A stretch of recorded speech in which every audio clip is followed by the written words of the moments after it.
ओम शांति। 3 अगस्त 2026 के ईश्वरीय मधुर महावाक्य हैं। सुनते हैं आज की बाबा की मधुर मूल्य। बाबा ने कहा, मीठे बच्चे, तुम सच्चे सच्चे राज ऋषि राजयोगी हो।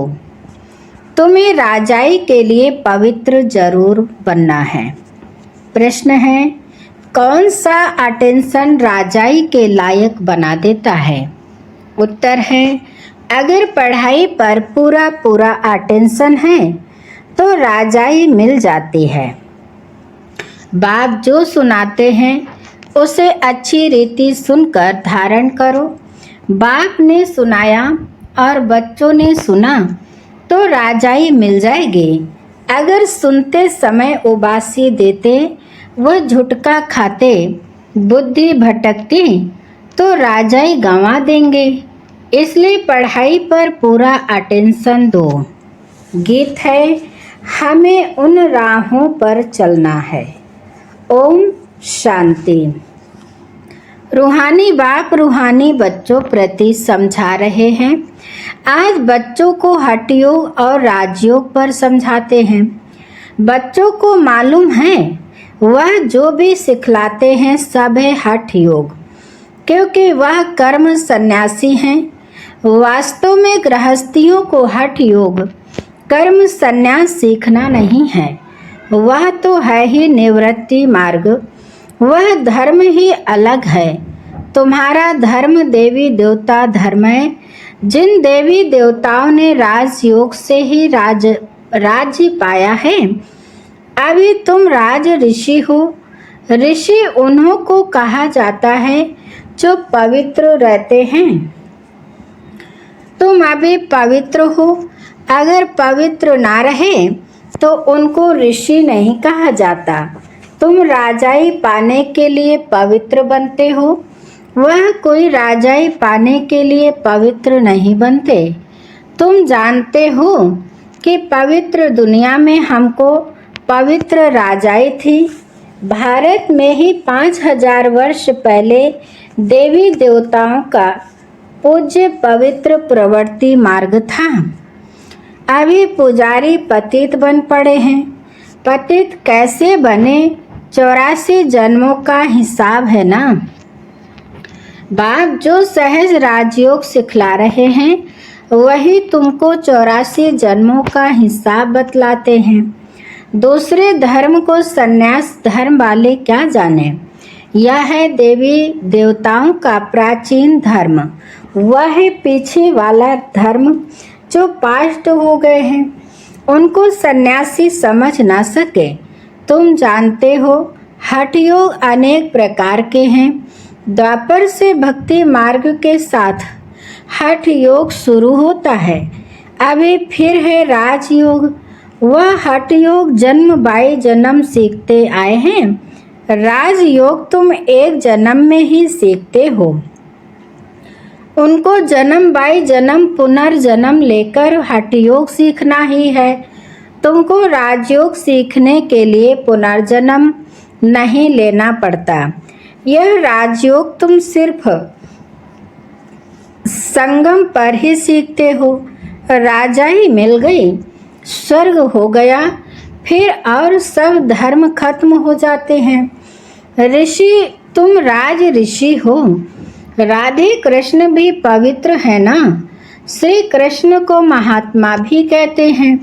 महात्मा पवित्र होते हैं। तुम भी अभी महात्मा व राज ऋषि हो। महात्मा अर्थात पवित्र, महान आत्मा, यह बातें कोई शास्त्रों में नहीं हैं। शास्त्र तो बाद में बनते हैं। कहानियाँ मिशल बैठ लिखते हैं। जो पास्ट हो जाता है वह बैठ खेल बनाते हैं। सच्चा तो नहीं है। अब बाप बच्चों को प्रैक्टिकल में पढ़ाते हैं। उनके फिर हिस्ट्री बनाई है। यादव कौरव पांडव थे, जरूर संगम पर होंगे। संगम युग की हिस्ट्री बैठ बनाई है। त्योहार भी सभी संगम युग के हैं। राखी बंधन भी पवित्रता पर है। पीछे फिर उनका यादगार चलता है। यहाँ बाप भी सभी को पवित्र बनाएं प्रतिज्ञा कराते हैं। सिख लोग कंगन पहनते हैं, वह भी पवित्रता की निशानी है। हिंदू लोग जनेऊ पहनते हैं, वह भी पवित्रता की निशानी है, परंतु पवित्र रहते नहीं हैं। राखी बंधवाते हैं, अर्थ थोड़े ही समझते हैं। आगे ब्राह्मण लोग राखी बांधते थे, अभी बहन भाई को राखी बांधती है, वह खर्ची देते हैं। यह सब अभी फैशन पड़ा है, वास्तव में यह है पवित्रता की बात।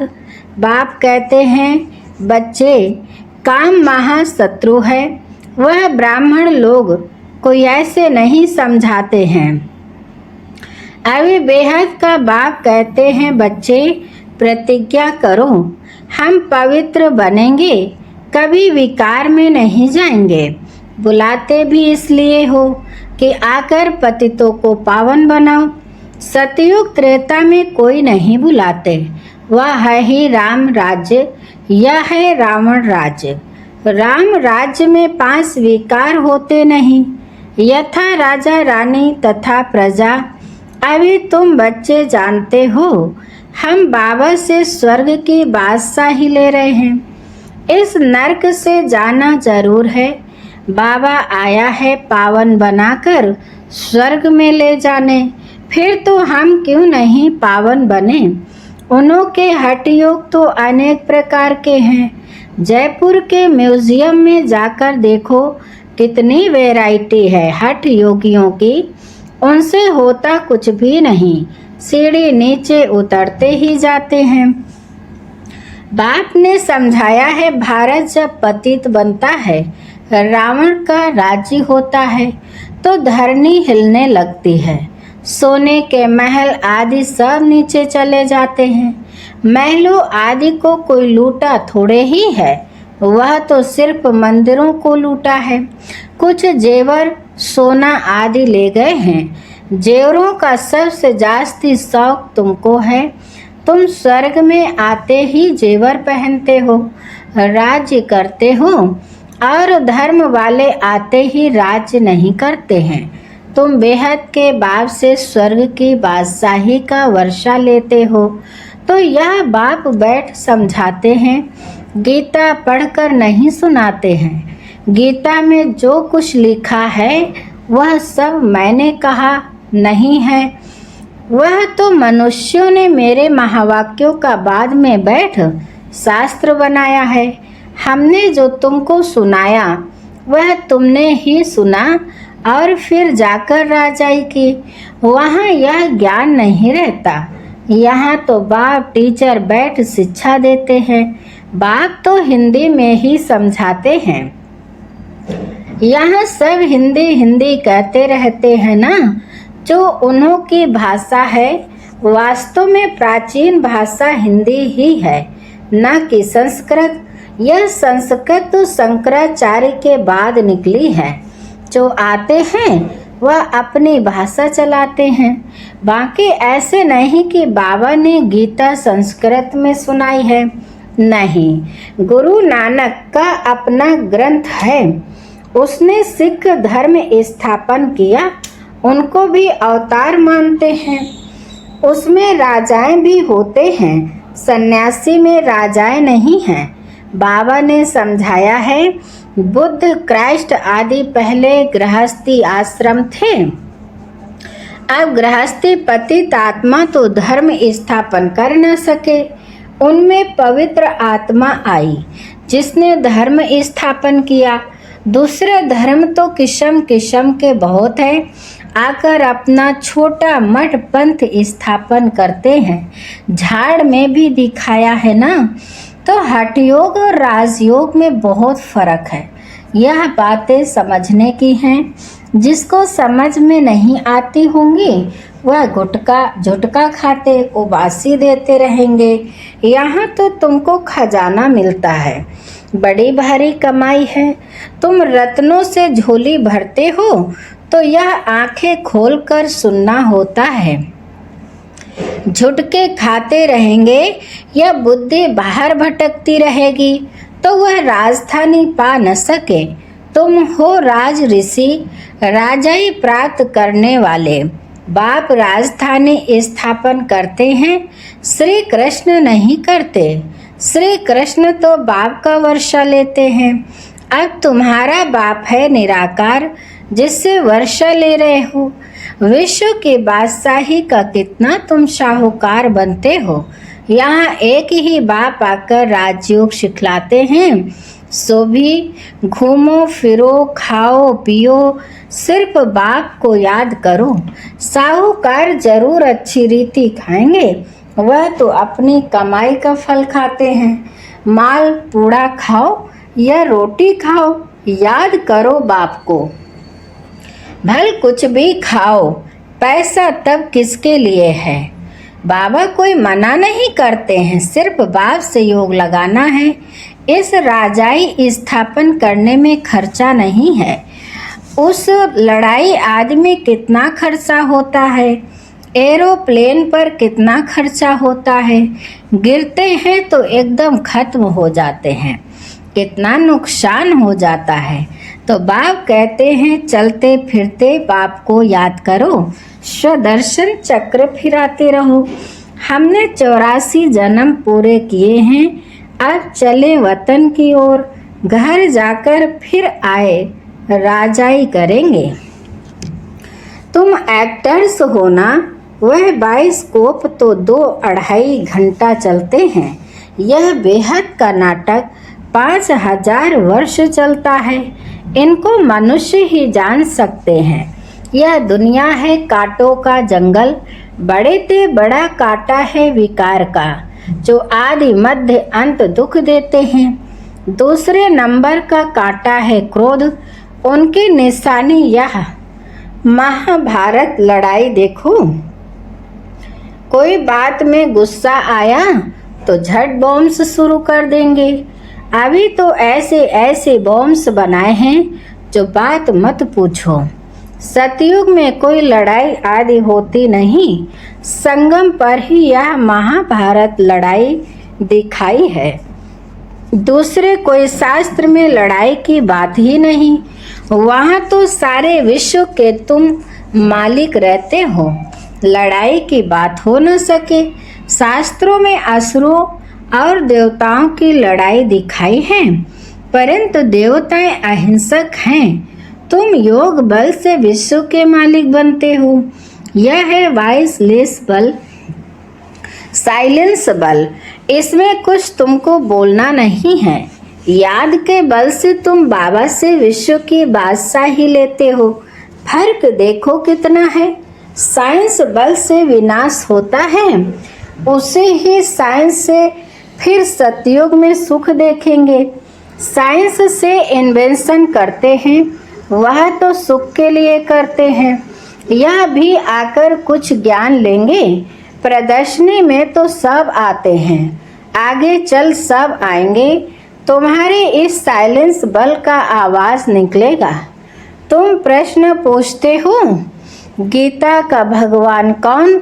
ऐसे प्रश्न कोई पूछ ना सके। जहाँ यह प्रश्न लिखते हैं तो उनके साथ चित्र भी दो। गीता का भगवान परम पिता परमात्मा या श्री कृष्ण, जो पूरे 84 जन्म लेते हैं, पति से पावन बनाने वाला तो बाप ही है। श्री कृष्ण की आत्मा तो 84 जन्म ले सांवरी बनी है। उनको बैठ समझाते हैं, तुमने 84 जन्म लिए हैं, तुम अपने जन्मों को नहीं जानते हो। एक्टर्स को पता तो होना चाहिए ना कि हम 84 जन्म कैसे लेते हैं। सन्यासियों का धर्म ही अलग है। भारतवासियों को अपने धर्म का पता न होने कारण और धर्मों में जाते रहते हैं। किसी गुरु के आशीर्वाद से किसको धन मिल गया तो उनके पीछे चटक पड़ेंगे। फिर देवाला निकला तो कहेंगे खुदा की भावी। बच्चा मिला बहुत खुशी होगी। अच्छा 10-12 दिन के बाद बच्चा मर गया तो कहेंगे ईश्वर की भाभी, इनको जिंदा करना हमारे हाथ में नहीं है। बाबा के बहुत ऐसे मिसाल देखे हुए हैं, ऐसे ऐसे बहुत होते हैं। यहाँ तो बाप बैठा है।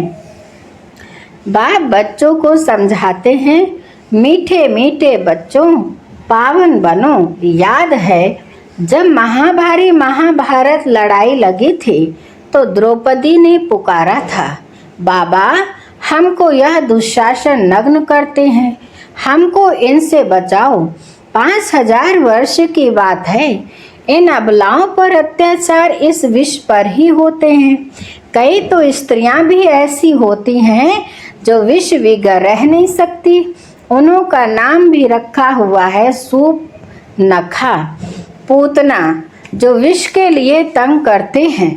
वह है कंस, जरासंधी, शिशुपाल। यह सब विनाश को तो पाने ही हैं। इस समय है आसुरी रावण राज्य, फिर होगा ईश्वरीय राज्य। इस सारे चक्र को तो तुम जान गए हो कि कैसे 84 जन्म लेते हैं। यह भूलता तब है जब विकार में जाते हैं। विकार में जाने वाले का मुंह ही पीला हो जाता है। खुद ही समझते हैं यह हमने क्या कर दिया। बाप कहते हैं, बच्चे इस विषय गटर में मत जाओ, यह तुमको आदि मध्य अंत दुख देने वाला है। इसमें ना पड़ो। कसम उठाओ कि हम विकार में कभी नहीं जाएंगे। भगवान वाच है, काम महाशत्रु है। हर एक चित्र में पहले तो यह लिखो, ज्ञान सागर पतित पावन, गीता ज्ञानदाता शिव भगवान वाच। तो फिर श्री कृष्ण का नाम उड़ जाए। हमको गीता का भगवान बैठ यह बतलाते हैं, वही ज्ञान हम लेते हैं। भगवान ही आकर नई दुनिया स्थापन करते हैं और पुरानी दुनिया का विनाश होता है। रुद्र ज्ञान यज्ञ है ना, अशुल है शिव बाबा, रुद्र बाबा नहीं कहेंगे। बॉम्बे में बाबुरी नाथ का भी मंदिर है। अब बबुल कहा जाता है कांटों को। बाबुरी नाथ नाम क्यों रखा है यह कोई समझते नहीं है। चित्र तो शिव का ही है, बाकी तो अनेक नाम रख दिए हैं। शिव बाबा ही आकर कांटों के जंगल को फूलों का बगीचा बनाते हैं। वही तुम्हारा बाप है, उनका नाम है शिव। शिव परमात्माए नमः, ब्राह्मण देवी देवताए नमः। अक्षर बिल्कुल क्लियर है। अब वह परमपिता परमात्मा बैठ इस रथ द्वारा समझा रहे हैं, हूबहू जैसे लौकिक बाप समझाते हैं। बच्चे हमारे कुल को कलंक नहीं लगाना, कोई खराब काम नहीं करना। यह बाबा भी कहते हैं, बच्चे विकार में तो कभी नहीं जाना। पवित्र बनने बिगर स्वर्ग में ऊंच पद पा नहीं सकेंगे। बहुत जबरदस्त कमाई तुम कर रहे हो, बाकी सब गंवा रहे हैं। भल कोई के पास पदम है, बड़े बड़े महल बना रहे हैं, लाखों रुपए खर्च करते हैं। तुम समझते हो वह सब वेस्ट ऑफ टाइम है, यह कुछ काम नहीं आएगा, सब खत्म हो जाएगा। वह तो समझते हैं 10-12 हजार वर्ष चलेंगे। तुम बच्चे जानते हो मौत तो सामने खड़ा है, सिर पर। थोड़े समय के अंदर यह अर्थक्वेक आदि हो सब डामाडोल हो जाएगा। अर्थक्वेक आदि में अनगिनत मर जाते हैं। अब तो विनाश होना ही है। विनाश का साक्षात्कार और स्थापना का साक्षात्कार किया है, सो फिर इन आँखों से देखेंगे। भक्ति मार्ग में कितना कुछ करते, परंतु कोई बैकुंठ में जा न सके, ज्ञान बिगर सद्गति हो न सके। यह सब भक्ति मार्ग के खिलौने हैं। अच्छा, बाबा बच्चों को नमस्ते करते हैं। मीठे मीठे सिकिल दे बच्चों प्रति मात पिता बाप दादा का याद प्यार और गुड मॉर्निंग। रूहानी बाप की रूहानी बच्चों को नमस्ते। हम रूहानी बच्चों की रूहानी मात पिता बाप दादा को याद प्यार और गुड मॉर्निंग, नमस्ते नमस्ते नमस्ते, शुक्रिया बाप दादा, शुक्रिया। धारणा के लिए मुख्य सार नंबर 1, कुल कलंकित करने वाला कोई भी खराब काम नहीं करना है। पवित्र बनने की अपने आप से प्रतिज्ञा करनी है। नंबर 2, अब अपना टाइम मनी वेस्ट नहीं करना है। फूलों के बगीचे में चलने के लिए कांटे निकाल देने हैं। वरदान है, अलौकिक खेल और खिलौनों से खेलते हुए सदा शक्तिशाली बनने वाले अचल अडोल भव। विस्तार है, अलौकिक जीवन में माया के विघ्न आना भी एक खेल है। जैसे शारीरिक शक्ति के लिए खेल कराया जाता है, ऐसे अलौकिक युग में परिस्थितियों को खिलौना समझकर यह अलौकिक खेल खेलो। इनसे डरो व घबराओ नहीं। सर्व संकल्पों सहित स्वयं को बाप दादा पर बलिहार कर दो तो माया कभी वार नहीं कर सकती। रोज अमृत बेले साक्षी बन स्वयं का सर्व शक्तियों से श्रृंगार करो तो अचल अडोल रहेंगे। स्लोगन है, कोई भी संसार समाचार सुनना सुनाना या भी स्वयं में किचड़ा जमा करना है। अच्छा, आज की मुरली के अव्यक्त सारे हैं, सुनते हैं। अपवित्रता के बीज को भी समाप्त कर संपूर्ण स्वच्छ पवित्र भव। बाप दादा का मुख्य फरमान है, निरंतर याद में रहो और मन वाणी कर्म से पवित्र बनो। संकल्प में भी अपवित्रता व अशुद्धता ना हो, इसको कहते हैं संपूर्ण पवित्र। संकल्प में भी अगर पुराने अशुद्ध संस्कार टच करते हैं, व्यर्थ संकल्प चलते हैं या स्वप्न आते हैं तो भी संपूर्ण पवित्र नहीं कहेंगे। इसलिए पवित्र भाव व योगी भाव के पहले पाठ को स्वरूप में लाओ, तभी बाप समान और बाप के समीप आने के अधिकारी बन सकते हो। अच्छा, आज की मुरली यहीं पर समाप्त होती है। मीठे मीठे प्यारे प्यारे बाप दादा को दिल से बहुत बहुत शुक्रिया और आप सभी महान आत्माओं को भी दिल से शुक्रिया। ओम शांति शांति।